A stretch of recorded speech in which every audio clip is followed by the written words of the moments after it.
হবে মা গো, জবাব তোমায় দিতেই হবে মা।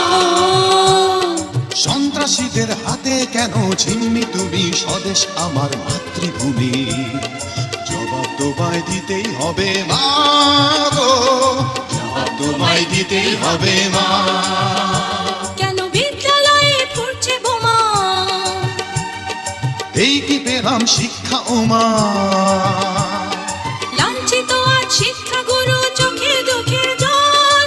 ও মা, ৭১ মা জননী, কোথায় তোমার মুক্তি সেনার ঘর।